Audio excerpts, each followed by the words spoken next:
Hello and welcome to NPS Now, your source for news and information about Norfolk Public Schools. I'm your host, Karen Tanner, and we have two special guests here today, the valedictorian and the salutatorian.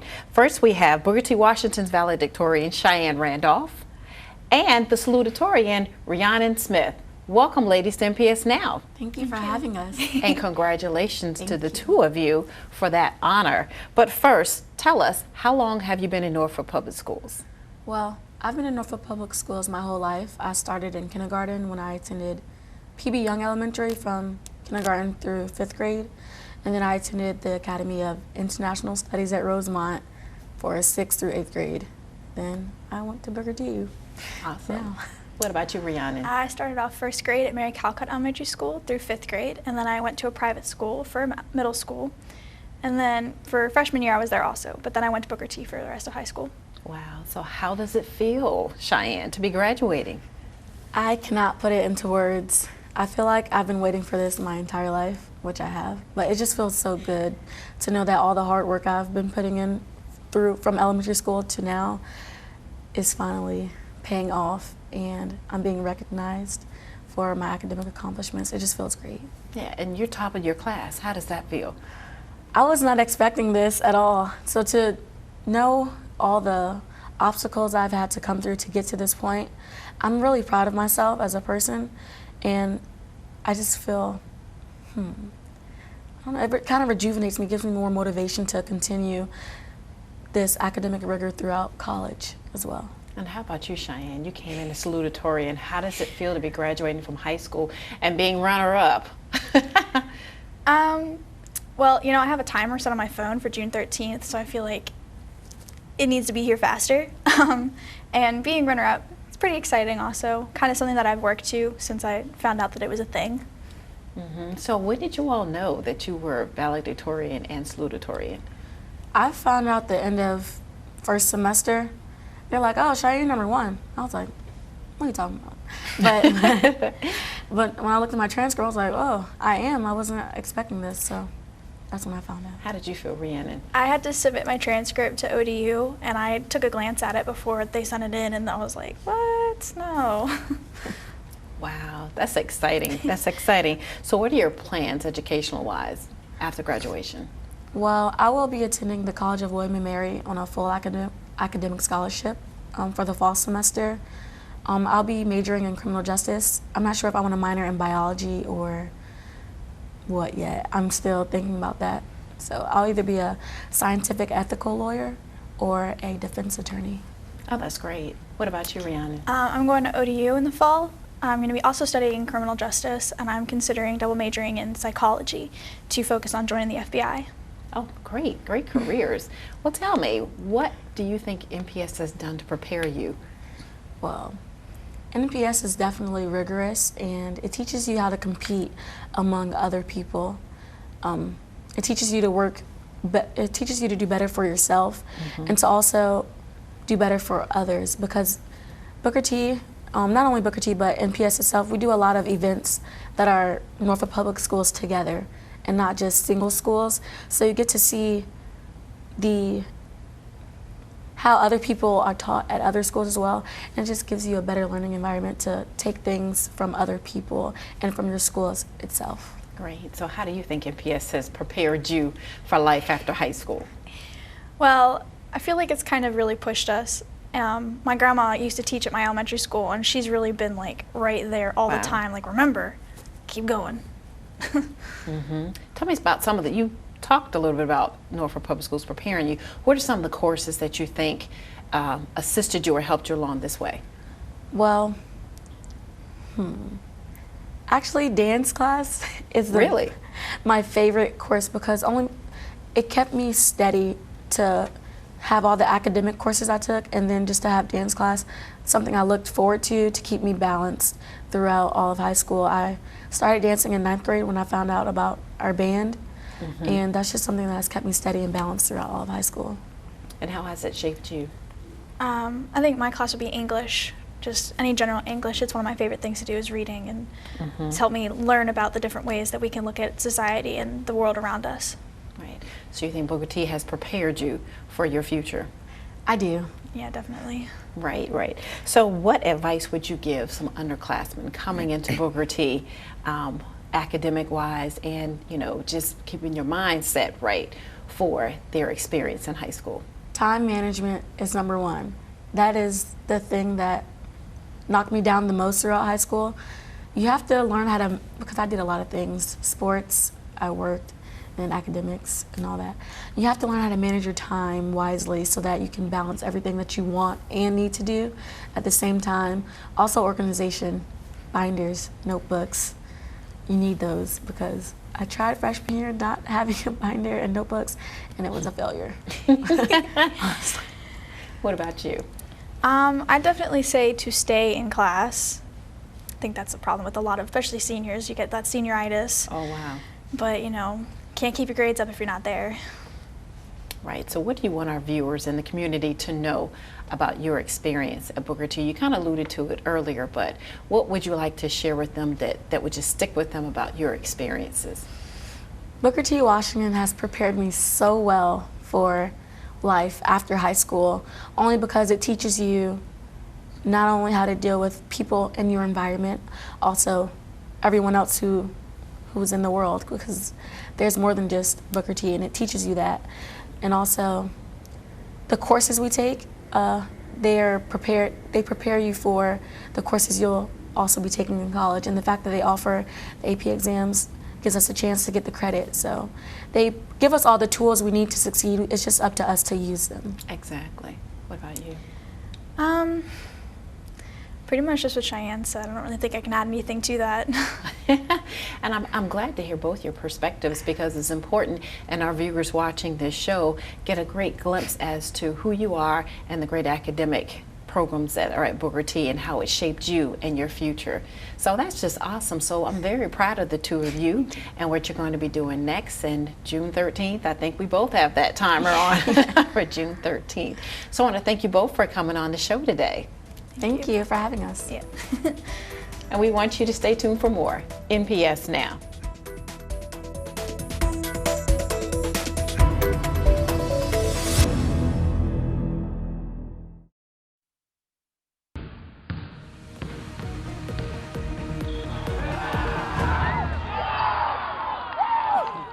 Welcome back to NPS Now. I'm Steve Sutmiller, Senior Coordinator of Athletics.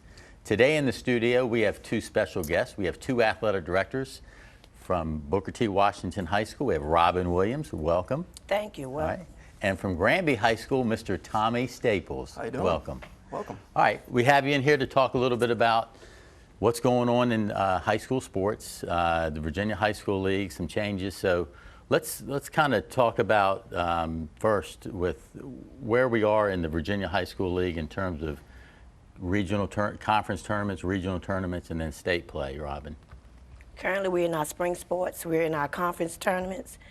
Those teams that progress from the conference will go forward to the regional tournament and then to the state tournament. Okay. So, you know, we've been in this format for a number of years now, but as always, we have to make a change. And next fall, a change is coming to the Virginia High School League makeup and into the area. So, Tommy, from the 6A perspective, what kind of changes are the Virginia High School League going with? The main thing we're doing is we're getting rid of conferences altogether. So you're going to go straight from your districts to your regionals. Here at 6A in this area, we have 12 schools. So we're going to go by a PowerPoint system, which every win is worth 3, every tie is worth 0, or worth 1, and a loss is worth 0. You're going to take your amount of games you played, divide it, and that's going to be your PowerPoint rating, determine if you get seeded for the regional tournament. Okay, so obviously a big difference because we're missing a layer now to advance to that region. So the scheduling is going to be different as well. So Robin, from Booker T's perspective, and really everybody in the Eastern District, what will the scheduling look like for a school next year? With the scheduling, it wouldn't look too much different for me because I've been plugging in pretty much mostly all of my games for each sport. So I've had a little bit of experience with it. But for a lot of the schools, they will have to go out and seek games. After we plug in our district competitions, they have to go out and seek competition at various schools in order to finish the schedule off. Okay, so next year's schedule, you know, in the past we've had conference scheduling, and we've had some limited district scheduling. So I understand that we're going back to the quote-unquote old way. So what was the old way, Tommy? Well, the old way was you played everybody in the district twice. Okay. Except for football. Football's Zone B, so to speak. But we're going to a hybrid system next year, basically, with baseball, softball, volleyball, everything but basketball. Basketball we're doing 2 times through. It's a good money generation. It generates good money for everybody, and the rivalries are real good, so we kept that one as home and away. But the other one's going to a hybrid system. Okay, so we're going back, per se. Will this be better for our student athletes, for our fans, for everybody involved? Yes, because of the rivalry, it'll be a whole lot better. Okay. It will also be better financially for each school because we should see more money at our gates now. All right. So financially, what are some of the burdens that we've experienced in the past, and then what may be better off looking towards next year? With us, it's buy-ins. When we went to the conference system, to keep the conference flowing, you had to keep, you evaluate after each season where you are financially. And this past year, we've had to put $3,000 from our budget into the conference to keep it running. The new region, we had to do the same thing. So you're looking at taking money from putting into the sports to now putting into your conference or your region to keep flowing, and that takes a hit. It takes a hit financially on you. So we don't have to do that anymore, so to speak. All right. So Robin, from Booker T's perspective, and you said there's been some challenges with scheduling. So will this new, going back to the district format, will this help with Booker T? It would help greatly, especially for the traveling expenses. Now I would not have to travel so far for competitions if I can manage to schedule games closer. Okay. And with the district games that are already scheduled, that cuts a lot for as far as the traveling expenses as well. All right. So, I mean, is this a benefit? Are you glad we're changing to this format, or do you like the old way? Tommy? It's hard to tell, man. It's a VHSL, so we're always transitioning. You get comfortable with one, then they throw something else you got to get changed to. I think we just need to move forward, and I like the rivalries. I like playing everybody again, but qualifying for regional is going to be tough to figure out in sports like wrestling. We don't know what we're going to do, kind of, so you just got to seed meetings for something like that. It's going to be very difficult, but we're going to move forward. We're going to compete, and we're going to go on. So just to let everybody know, the 6A, there's 12 teams, and they're comprised of teams in the 757 area. 5A is the same way. I think there's 15 teams in their region. 4A has 13, and they extend up to Williamsburg a little bit. But Booker T, you're still in the 3A level. 3A. And it's all based on student population. What is your new region going to look like? Our new region is going to look pretty much like, we'll be traveling to Richmond once we get to the region, Skyline High School, York, Tab. So once we get to the regional level, if we advance that far, we will have to look forward to, once again, traveling. It will be a little difficult for us to get past the district because of the size of the school. We're one of the few 3As in our district, and we're playing schools that have way more kids than us, so the pool of kids that we have to choose from as far as our athletes are concerned are very small. So, and we're using kids, we're recycling them, we're using them for numerous sports, sometimes in the same season. Well, I'm going to ask you a challenging question. What could the district do to enhance and help all 5 schools? Rezone. All right. Rezone so that the schools' numbers can be kind of equal, and we can all be in 1 or 2 at the most, different 1 or 2 conferences. Okay. Right now we have 5 high schools, and we're playing out of 4 different conferences because of the different sizes of the schools. So if we rezone, it'll put us pretty much on an equal playing level. So, I mean, Robin answered that question. So, Tommy, what do you think about that? If we could make everybody, and this is athletically, I don't know everything else that gets involved in it, but if you could make everybody a 4 or 5 and put us in those 2 conferences, it would make, or regions, I should say, it'd make it a lot easier for us in this city to compete. So. Okay. All right. Well, a lot of challenges look to be lying ahead of us, but we're still going to have games. We're still going to have student athletes participating, coaches coaching. So that brings us to kind of, again, next year. Talking about coaches' education, what do coaches need to have prepare for themselves to coach for next year? And Robin, we'll just start with you. First thing is CPR and first aid training, and we normally give that at the end of the year, moving forward into the beginning of the year. Then they all have to take coaches' education classes and provide athletic directors with their certificate showing that they have successfully completed it. Coaches also have to have, like football, they do a separate training where they do heads-on, where their focus is on safety for football, so we can eliminate or try to downsize on the amount of concussions that our kids are experiencing on the field. All right, okay. Tommy, anything else to add for what coaches need? There's a concussion certificate they have to maintain. There's a sportsmanship certificate they have to maintain. So there's things that they have to do to stay up to par to keep coaching. So. Okay. So sounds like that, we have our coaches in line to get some things done, and they're doing that annually. But now moving in for student athletes, what do student athletes need to have in order to participate next year?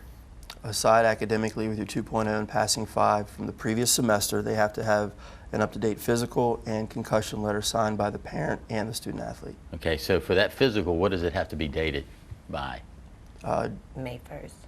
Thank you. May 1st, 2017. 17, Yes. yeah. Okay, and then also the concussion education is the same date. So. Yes. So June 30th is when this physical ends. So we're doing physicals now, so even though parents may say, well, my physical's good, they still got to get a new one, so you might as well get it while we have them here at school. All right, very good information, information that parents need, coaches need. So, we could talk a lot about the Virginia High School, a lot about the realignment, but I want to thank you for coming down, taking some time to get us up to speed and looking down the road for next year. Thanks for having me. Thank you. More NPS Now after this.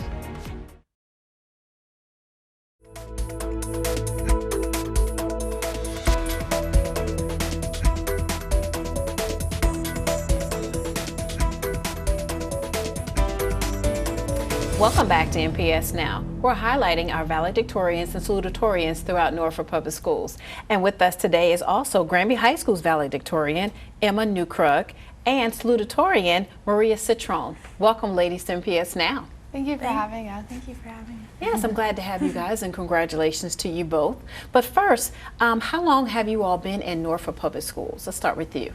I've been in NPS since first grade. I went to Taylor Elementary, and then I went to Blair Middle School, and then Granby, of course. Right. How about you? I've been in NPS since 9th grade.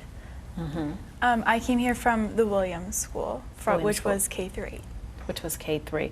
Okay, how does it feel to finally be graduating? It's really exciting. It's like finally all your work is coming to a close, and it's all paying off, and you get to have some fun and relax. How about you, Maria? Kind of the same as what Emma said. I feel like it's always seemed really far away. Now that we're finally graduating from high school, it's kind of it's hard to wrap your mind around a little bit. And let's take it a little further. You're the top of your class. So how does it feel to be the valedictorian for Granby High School? It's really exciting. I'm really happy because it's kind of something I've been like working towards and hoping that I maybe could achieve, and then to actually be able to be valedictorian is really exciting, and it's a big honor. When did you find out that you were valedictorian? It was like based on last semester grades, so like February. Were you excited? Yeah, definitely. How about you, Maria? Yeah, I think I was really excited. I didn't really know what to expect in terms of where I would be in class rank, and then I knew I took challenging classes and was just working really hard, and then to find out that I was sort of being honored for it was a really nice surprise, I guess. And then just to be like surrounded and ranked by a lot of other really hardworking people was really exciting. And the two of you know each other already. Yes. Yeah. So when you found out that she was valedictorian, you were salutatorian, what did you think? The rankings had sort of like been like that for a while, and I was really glad that it had sort of stayed the same way, because I think that like Emma's a really hard worker in school, and like I think she deserves it, and then to sort of be there like with her as salutatorian was really exciting for me too. So. I know in years past we had, you know, salutatorians and valedictorians kind of edging each other out, so that's just great. So tell me, what do you plan on doing after you graduate from high school, education-wise? I'm going to University of Virginia, and I'm an Eccles scholar there, so which is cool, I get to like stay in the honors dorm and stuff like that. And I'm not sure what I want to study yet, but I hopefully take a lot of different classes and figure out what I like. What's an Echo Scholar? It's at UVA. It's like you get chosen when you apply. They choose like the top 5% of applicants to have that honor. Right. And how about you, Maria? I'm going to William & Mary, and I'll be a Monroe Scholar there, which is sort of like Eccles. I get to be in the dorm as well, which is really exciting. Well, that's interesting. So tell me, how has Norfolk Public Schools prepared you ladies for your future?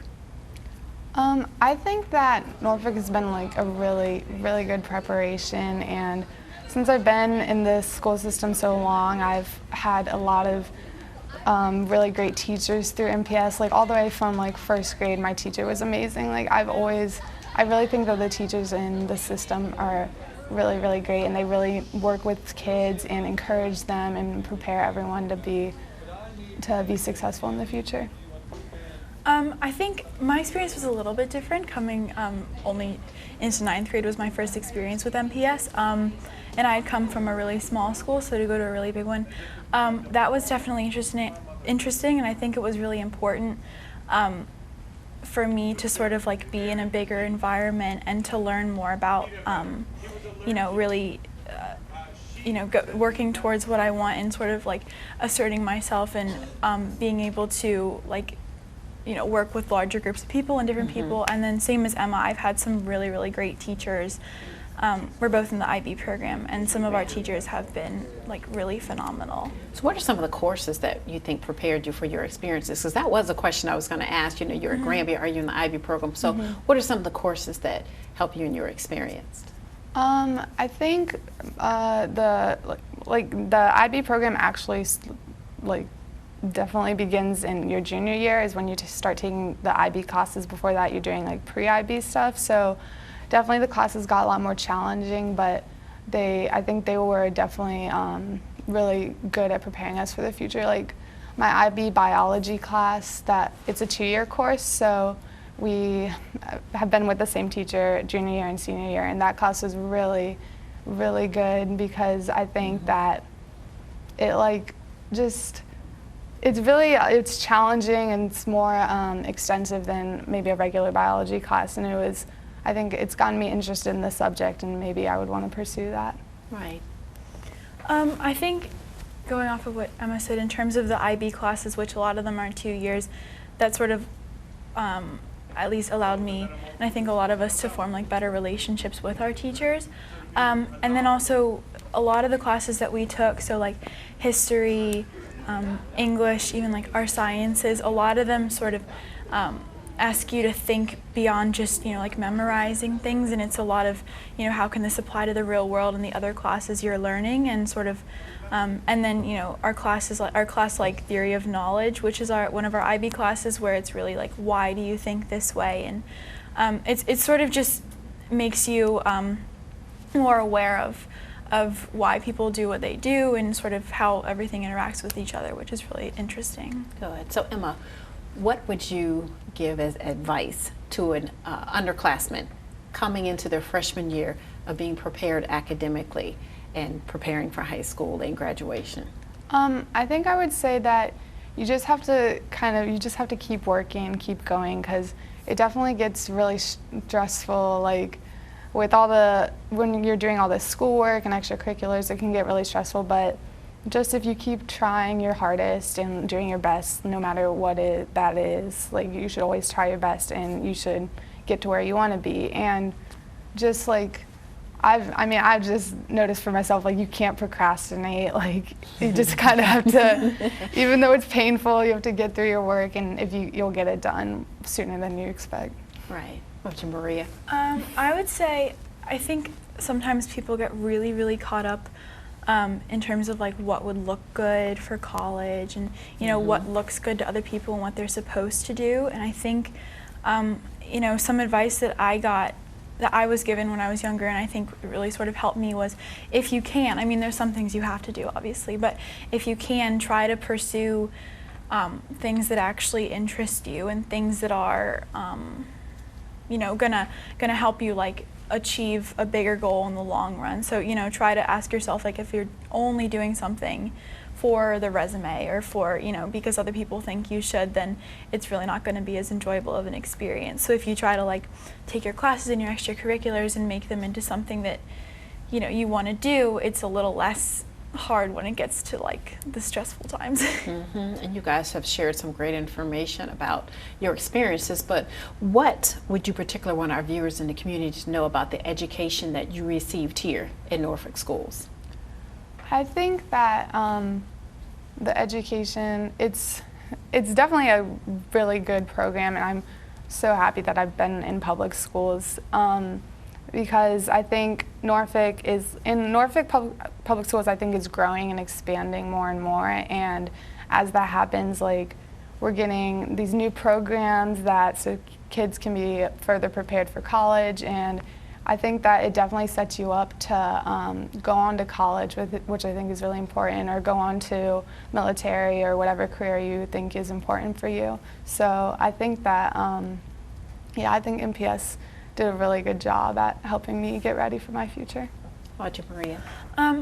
I think that NPS, like an NPS education, is really valuable just because Norfolk is it's a really cool city, and there's a lot, you know, there's a lot of different people, there's a lot of people, and there's a lot of different people from different walks of life, and I think an NPS education, you get to meet lots of different people who are really motivated and passionate about like different things and who have had different experiences, and to just sort of be able to share your opinions with other people and to interact with you know, all of Norfolk's, or you know, a lot of Norfolk's community in you know, a place of learning has been like really valuable. And I think going on to college to sort of take that knowledge of, you know, everyone has different experiences and has different opinions, and you know, to understand how to interact with all kinds of people who have, you know, who share different things is really important.